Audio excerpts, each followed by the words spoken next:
Vou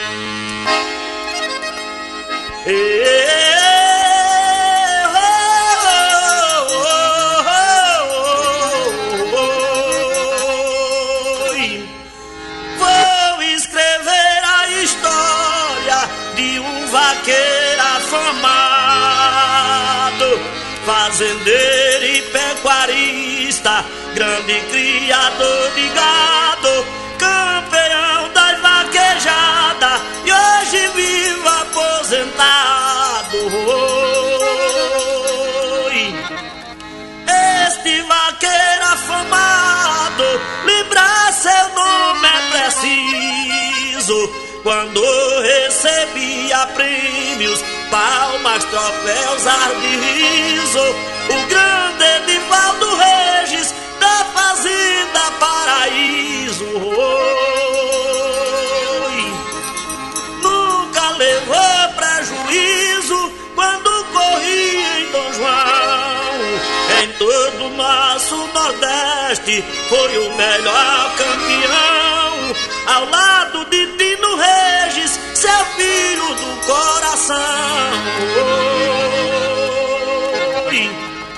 O seu cavalo Dom João tinha liagem e talento, era manso de porteira, ligeiro igualmente o vento, turbinado como um boi, corrido ao pensamento.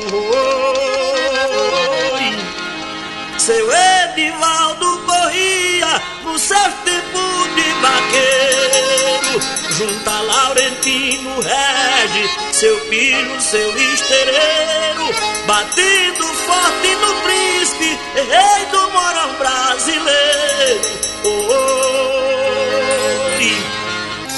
Vou lembrar de muitos vaqueiros, outras figuras importantes dentro de Macaparana. Lembro Charles Cavalcante, o filho de Valdecírio, grande prefeito brilhante.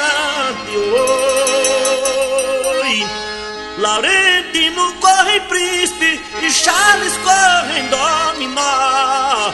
Zé de Epido em Chamego, Epido corre em Xodó, Ramuguedo em Desafio e Palio em Carimbó. E o Neto Negromonte no cavalo Desafio, botando no mocotó.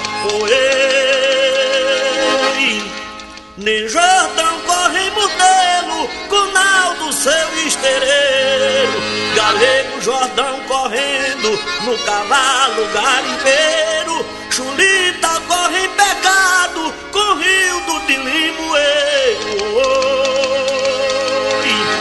Alenca corre em Suzana, Branquinho corre em Pecado, Pepe corre em Pensamento, Antônio de Pau em Chachado e Juninho de Edilson no cavalo turbinado. Ofereça esta toada pra todos bons companheiros, pra o grande Zito Barbosa, Geraldo Regis Salgueiro, para doutor Assunção, o maior juiz dos vaqueiros. Quero lembrar também de Chico Locutor, um dos grandes locutores do meu Brasil. Um abraço de galego, apoiador.